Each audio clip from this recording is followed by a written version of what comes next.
Welcome to this session. It's session 2 of block 3, paper 8, Indian English literature.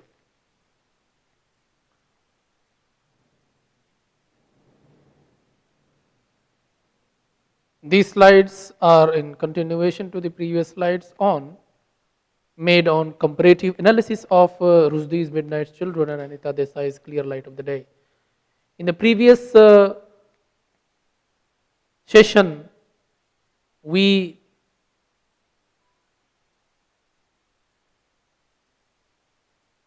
came across the themes related to an individual as history.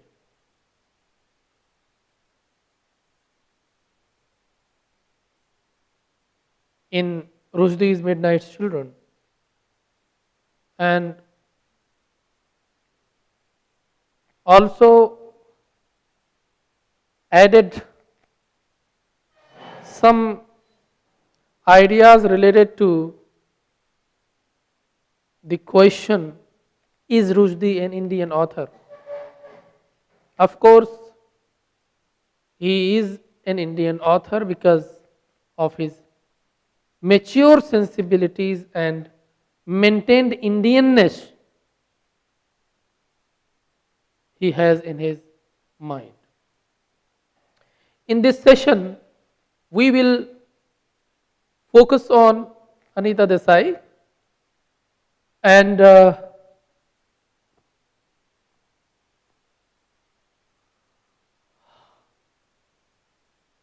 themes of her novel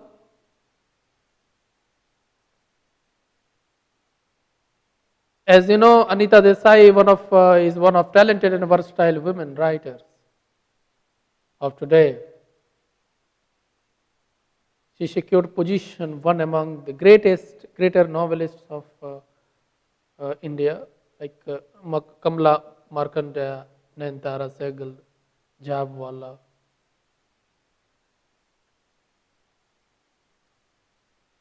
She had been a fellow member of Royal Society of Literature.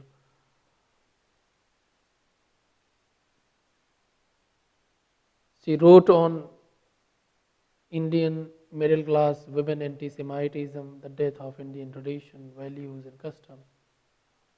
She also depicted hypocrisy in person and thus in society. We will see how does she depict the helplessness of man.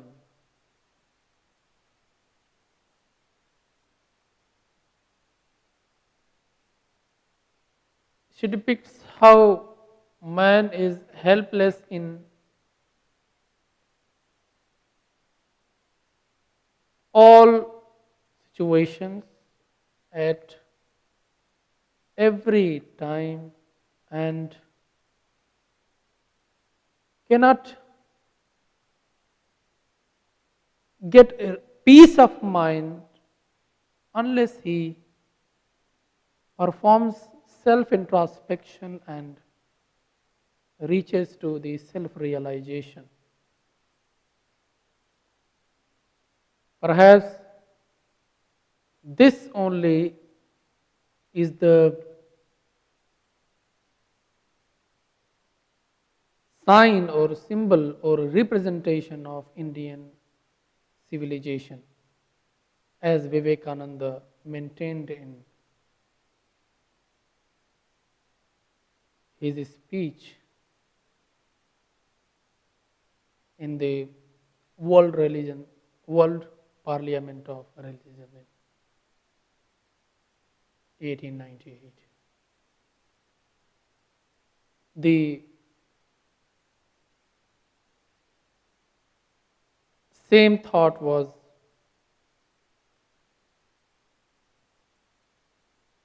exposed by Aurobindo in Is India Civilized? Indian sensibility or Indian civilization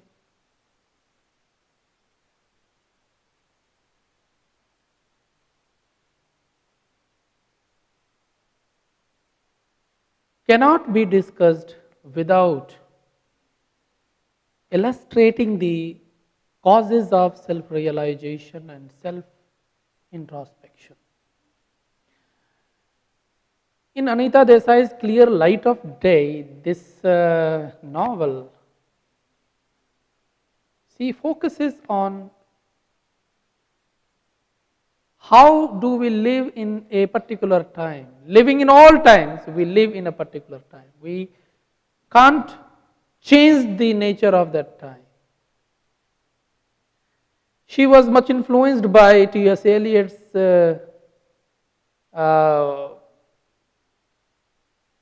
poem, The Four Quartets,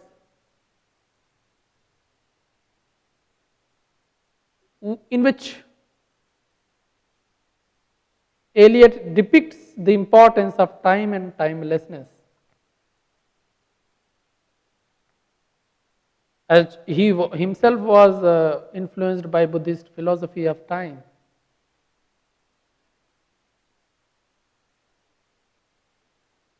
So, let us recite some lines from T.S. Eliot's Four Quartets,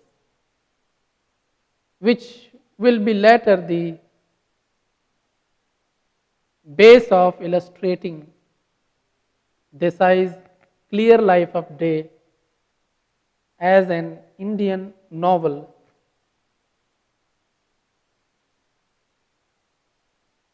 and depiction of Indian sensibility.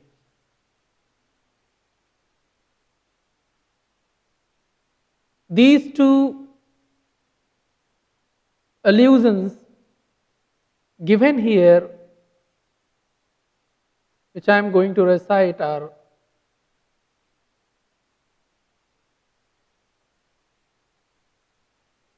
the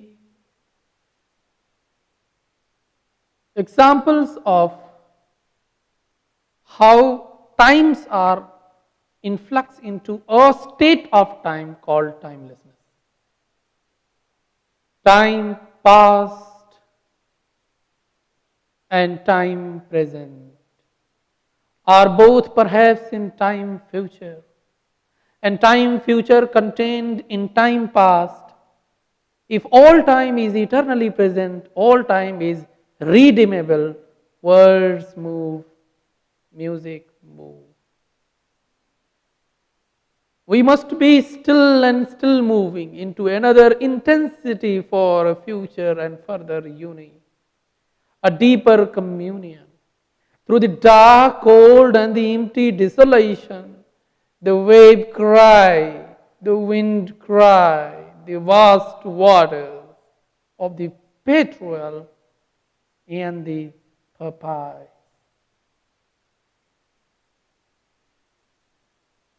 It is we who can do for ourselves.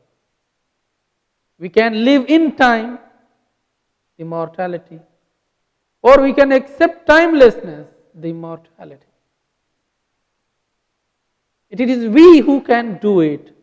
And in between mortality and immortality, the time and timelessness, there is one barrier, the barrier of not realizing the self, not signifying the soul we have, or not identifying the power of it, or not understanding the self.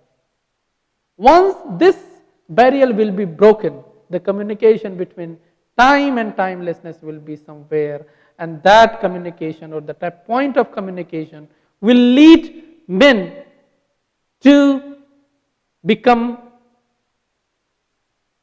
human, whom God loves, likes, and nourishes, or ever imagined at the time of creating the first man.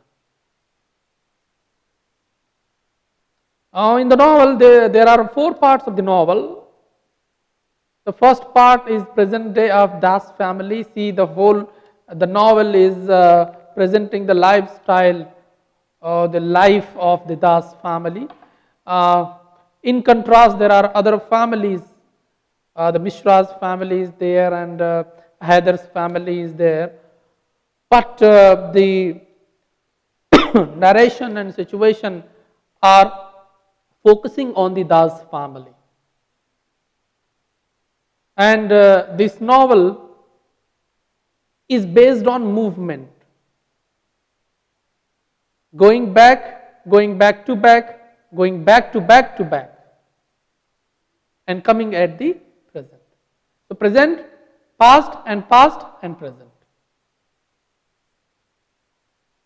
These four states of time have been described in the four parts of this novel, and you must be knowing, you are much aware of the movements of T.S. Eliot's four quarters. There are four movements of this poem also. So this novel is much based on the theme of T.S. Eliot's the four quarters. Even the structure of this novel has some affinity between the theme of affinity and relationship with the four quarters. The first part describes the present day of Das family. The second part describes the past part. The third part describes past to the past, because in this part you will find the children, the present characters as children. Fourth part presents again the present from where the play has begun, and this present decides the futuristic perspective, is made of futuristic perspective, whereas the first present was submerged with the memories of the past to past, and this present locates the futuristic perspective of life. Thus, three time levels, past, present, and the vision of the timeless, in which past, present, and future fuse into a homogeneous entity, has been described and depicted well in this novel of Anita Desai. See, this novel can also be understood from post-colonial perspective, can be observed from post-colonial perspective, because it discloses how people looked at the capital of India, Delhi, and how Anita Desai has put two situations before us: the situation of tradition, the situation of modernity, situation of colonized people or condition, or the thinking of colonized people and thinking of post-colonized people. So we can put these two aspects of novel together in order to observe this novel from post-colonial perspective, or can be observed from Jameson's idea of the third world literature or national allegory. But we will concentrate here on the subject, how this novel, Anita Desai's this novel, how does it expresses the idea of time and timelessness. So we will become a bit philosophic to observe these notions in the novel, and of course it is dependent on the structures on which the four quarters of T.S. Eliot was made and composed. Let us focus on some incidents of the first part and the characters, how do they realize the life and depict their life, and how do they take their childhood and their adulthood and their youth period and the present period in which they are. The first part starts or begins with a scene where Masi or Bhim was dead. So rather tragic beginning is of this novel is, and it also expresses how is the relationship between Bhim and Tara, relationship between Bhim and his her brother Raja and her sister Tara. Memo of Bhim and Tara is also there. To some extent, they share their memories whenever they meet, and Tara usually visits to house of Bhim because Tara's husband wanted to see her under the traditional ideas of India. Bhim vs Raja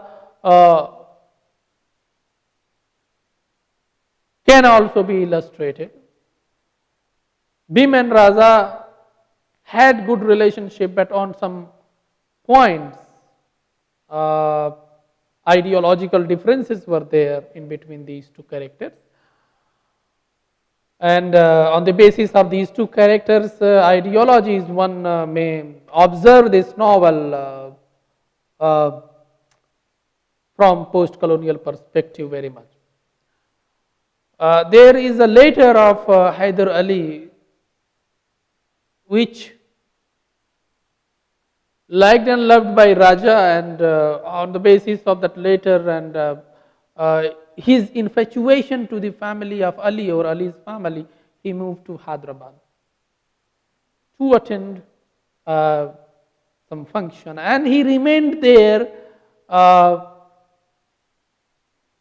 because he became poet, Urdu poet, because he always liked Urdu literature, but due to some family constraints and some cultural differences, his members of family did not allow him to do any course in Urdu literature from any Muslim institutes or minority institute, and he then had to take admission in Hindu College, Delhi, and suppressed his desire to read Urdu literature, though he had a lot of interest in learning Urdu and reading Urdu literature. He got time later and became the follower of poets written in Urdu. In this part, there is also description. You will find description of Ali's, Mishra's, and Das's family. These all of these families are much described and with their background. But in this part, one thing is there: the reluctance of characters to go to their adult time. Because for Bhim and Tara both, adulthood is the immature stage of life. And that immature stage doesn't allow or doesn't occupy youth's mind with ration and reason. One, I would like to quote the idea of Bhim and the positive response of Tara also. Youth, said Bhim, I am glad it's over. I never wish to it back. Terrible. One is too young to know how to cope, how to deal with that first terrible flood of life.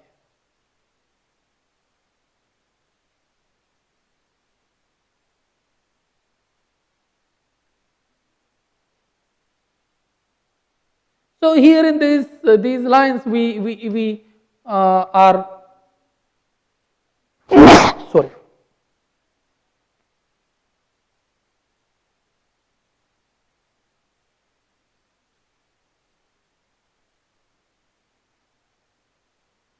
we are aware how these two characters are reluctant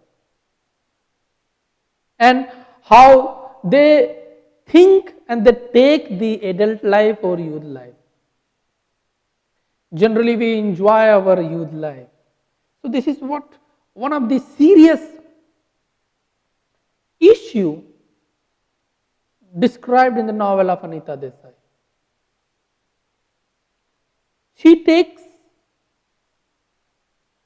interest in the minutest observation of life, ANITA DESAI, and tries to put forth these things before the reader or audience through her character. Women usually like to see their youth period, they want to achieve that youth period, but here realization of the self is something different, and this is fact that youth period is always observed as a immature stage, the stage in which women or men do not find enough courage to cope with some certain things. The second part describes the partition violence.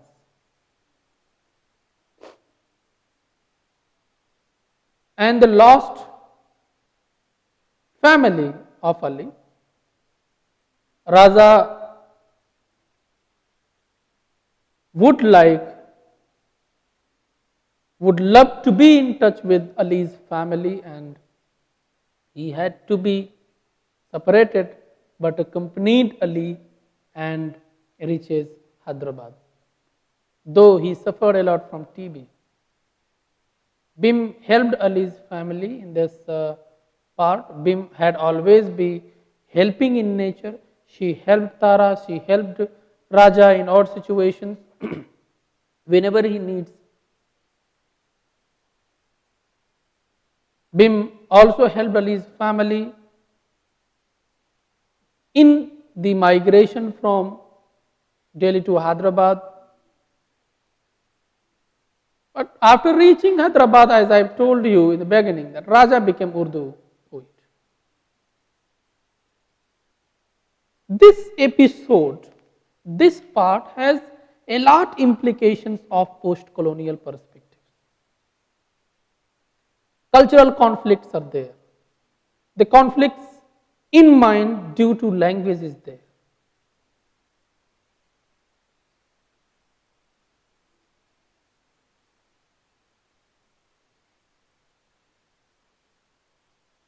Cultural nostalgia felt by Raja when he remembered how his father, Mr. Das, did not allow him to learn Urdu in Jamia Islamia, had to join Hindu college, suppressed his desire to become an Urdu poet.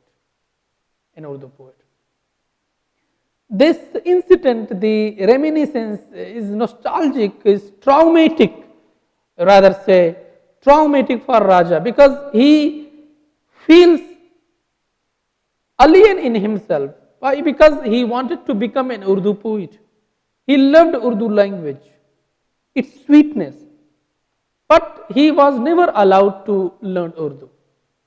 This episode of reminiscence or reminiscential description of Raja's life depicts the cultural variations or class distinctions on the basis of religious ferment.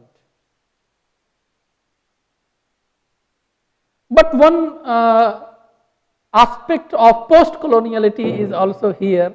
One may find when a woman has been explained as addicted to brandy, highlights new relationships between Bhim and Mr. Biswas.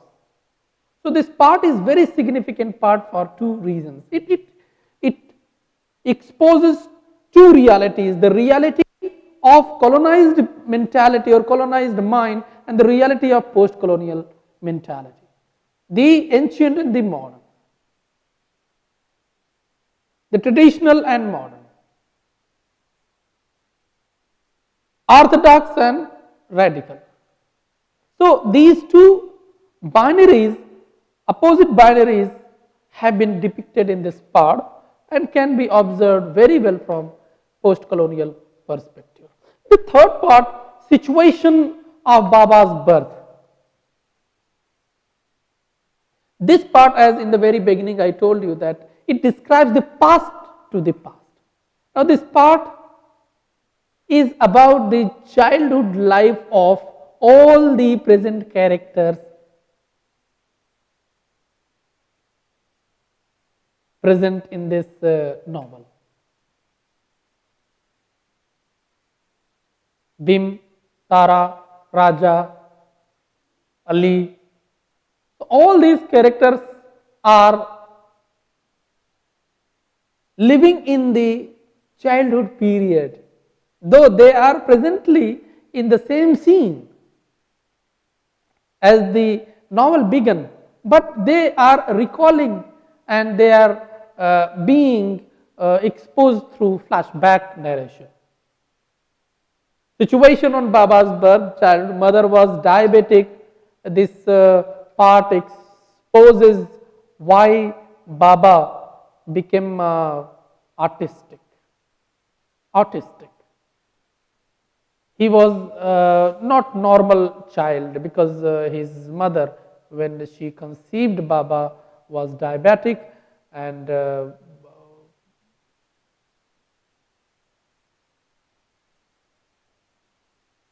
Baba was born autistic thus. Meera Masi background has also been described. Childhood of Tara and Bhim, characteristics of Bhim and Tara, in which in the episode relating to this part, there is description of the characterization of Tara and Bhim. Bhim had been described and characterized as intelligent and loving and more ardent and helping than Tara. Tara had to imitate Bhim for becoming like her. Then in the same part, Bhim and Tara talks about women and education.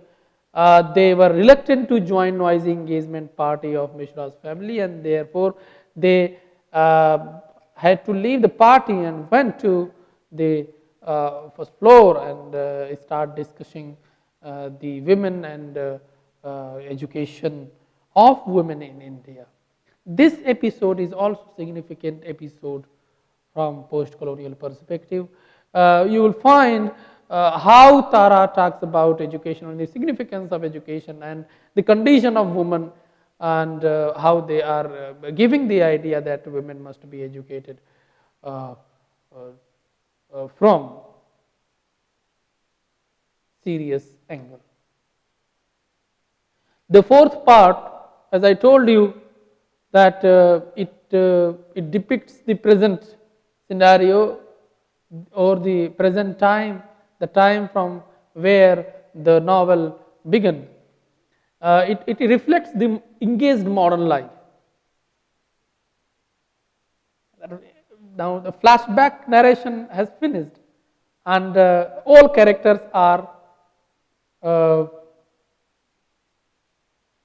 put in their own state as novelist shown him in the beginning. But presently everybody is engaged at their own task. Bhim seems engaged at his college task or work, Tara at writing a letter to her daughter. In this part, Baba and Bhim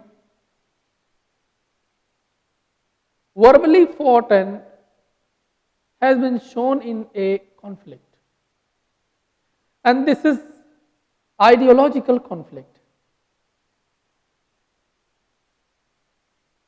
Bhim seems here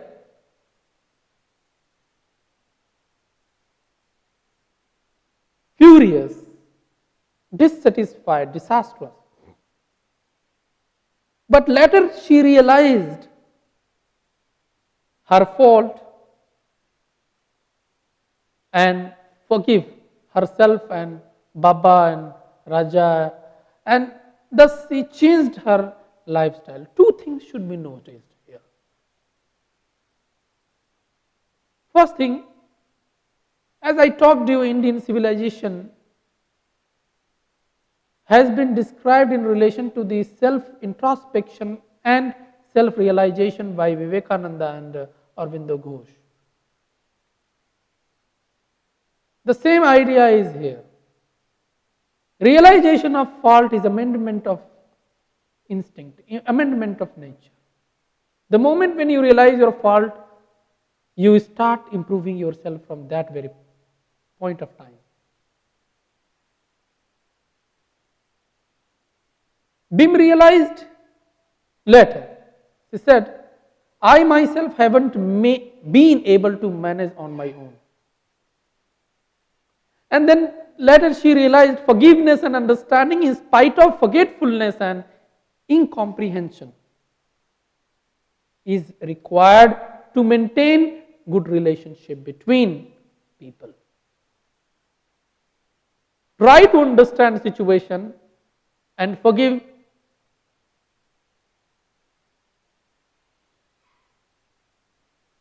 people belonging to this circle of yours. Don't try to forget, don't try to suppress your anger. Try to understand yourself and the situation in which two understandings are at stake at conflict. Incomprehensibility and misunderstanding creates problems in the relationship. Forgetfulness is also creating problem. So forgiveness and understanding, these two are the tools for maintaining the relationship. First thing. Second that I wanted to say you,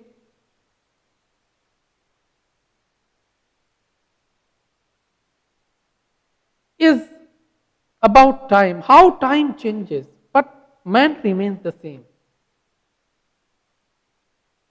Man's instinct cannot be changed, however time forces him to become whatever.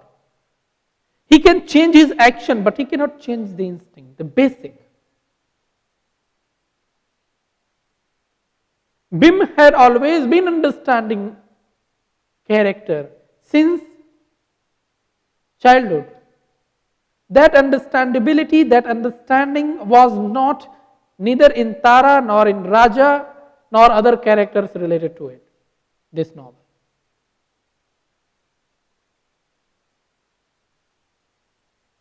And that's why I concede Bim as the protagonist of this particular novel.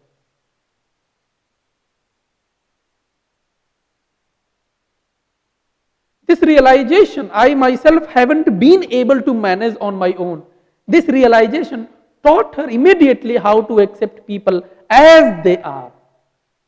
Achieve a spiritual cohesiveness. She achieves it. She also started thinking that Sahil contained all time, past and future in it. It was where her deepest self lived. And the selves of her sister and brothers and all those who shared that time with her.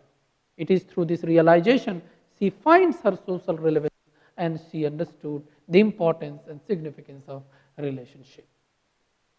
In this regard, I would like to quote Syam A. Asnani, professor of English, who rightly observed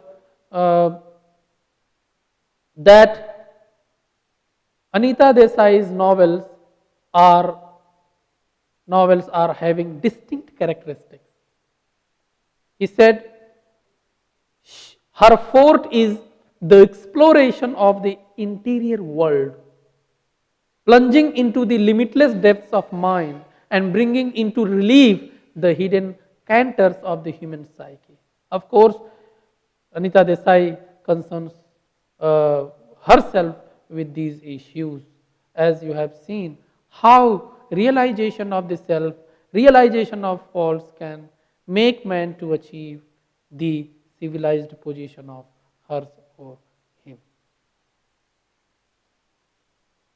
This is not in the novels of in the novels of Rushdie. Rushdie talks about the Indianness, but he tries to pose those problems which he had ever encountered. He doesn't give any solution to the characters under problems, whereas Anita Desai gives solution to the characters whenever she describes characters in problems. She had some solution to the problems administering to that character. Thank you.